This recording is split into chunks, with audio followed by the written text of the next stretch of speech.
Hey everyone, hope you had a wonderful weekend and a good Father's Day if that applies to you. My Father's Day was wonderful. Anyway, I wanted to touch base because over the weekend a couple of videos were released and there was a lot of talk on social media that I thought needed to be addressed.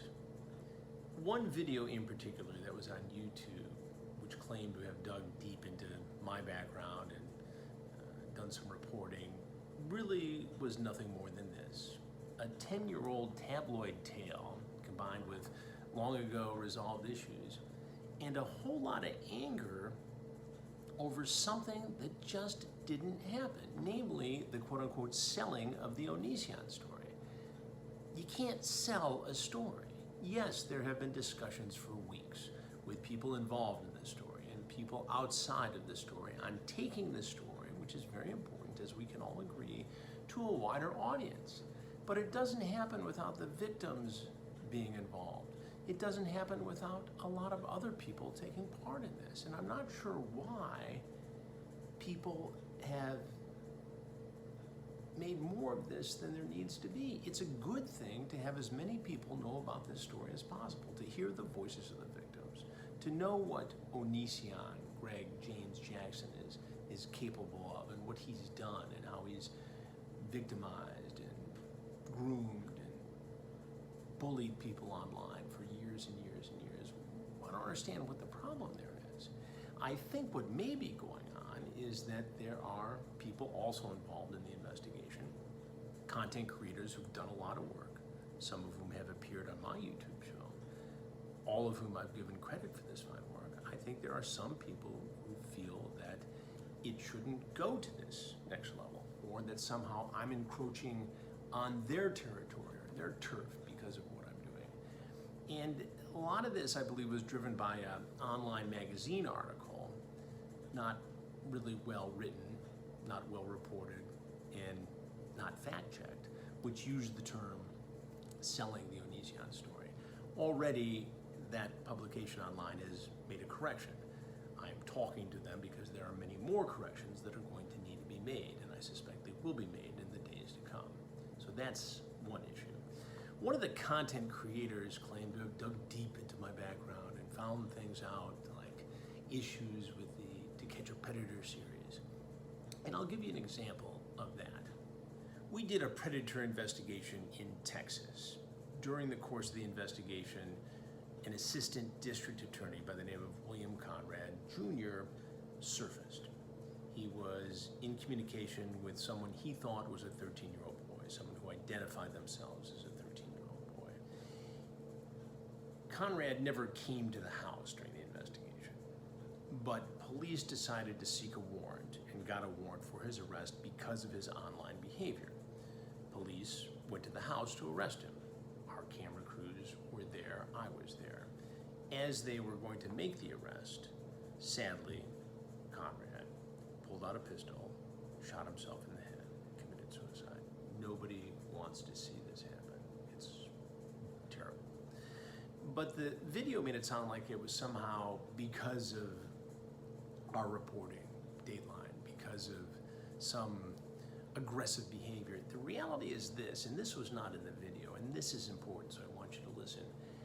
What they don't tell you is that the assistant district attorney had a laptop, and he was trying to get the hard drive out of it when the police were coming in. And on the laptop, multiple images of child pornography. Now, as an assistant district attorney in Texas, he knew that he could face up to 10 years in prison per image. He did not want to face that. And I'm going to guess that perhaps that had more to do with what happened than the fact that he had surfaced in a To Catch a Predator investigation. Again, this was not in the video. The person who put the video together is not a reporter. The person who put the video together merely Googles things and apparently picks and chooses what he wants to put in the video to fit his narrative. The other big revelation this drama channel apparently has is that I do cameos. Cameos are nice. They're for fan engagement. They can be for special events, special messages, all kinds of things. This particular content creator was able to sneak a prank in and look like something that it wasn't, something that could be objectionable to the LGBTQ community, which I support. I have family members who are in the LGBTQ community. So any suggestion that somehow I would create a video that was demeaning or targeting that community is just absolutely absurd. Yes, a prank sneaked in. What did that prove? I'll make sure it doesn't happen again. The same content creator suggests that there was some attempt to profit from a quote-unquote COVID-19 cure during our reporting of the COVID-19 pandemic.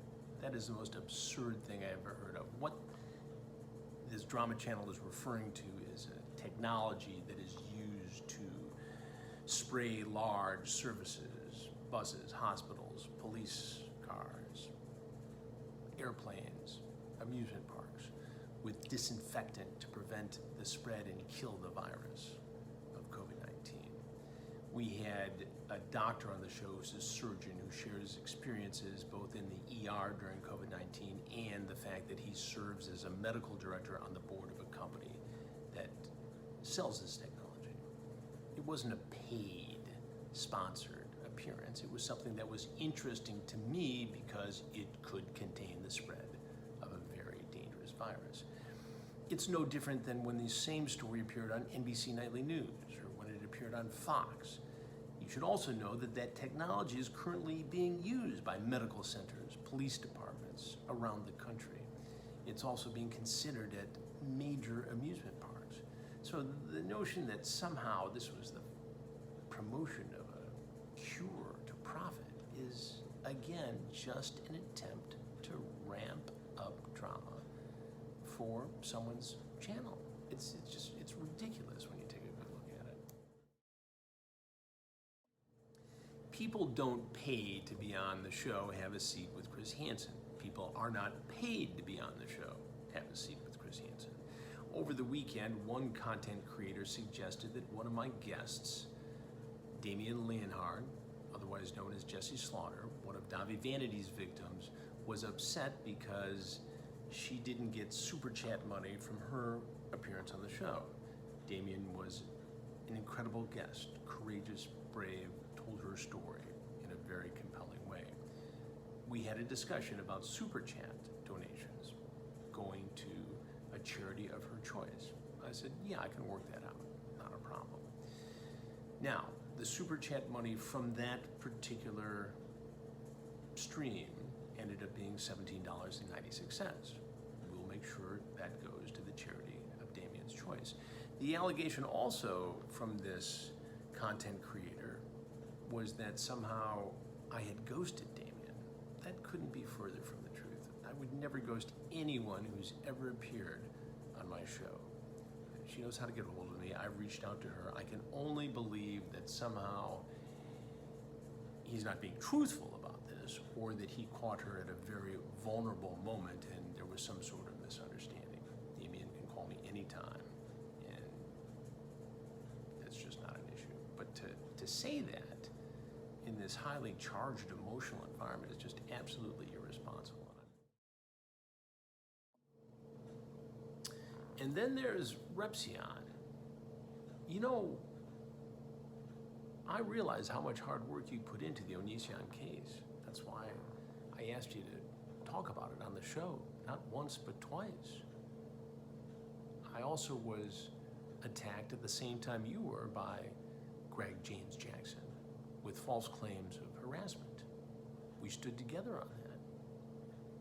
You talked to one of the same attorneys I talked to on it. You raised some $26,000 on a GoFundMe to pay a $2,500 legal bill. Nobody criticizes you for that or asks what you do with that money. This isn't about getting rich. This is about taking a story to the biggest audience possible to ensure that we get justice here. And you know, you can call me, by the way. It's not like you have to go straight to YouTube to criticize. I guess it's your right, that's fine, but I have to wonder if you're not just diverting attention from your own drama. I wish you nothing but the best. Anyway, those are my thoughts based upon this weekend. You should know that we have 2 really powerful shows this week, and I'll have more on that sometime tomorrow. You take care. Stay safe. Stay healthy.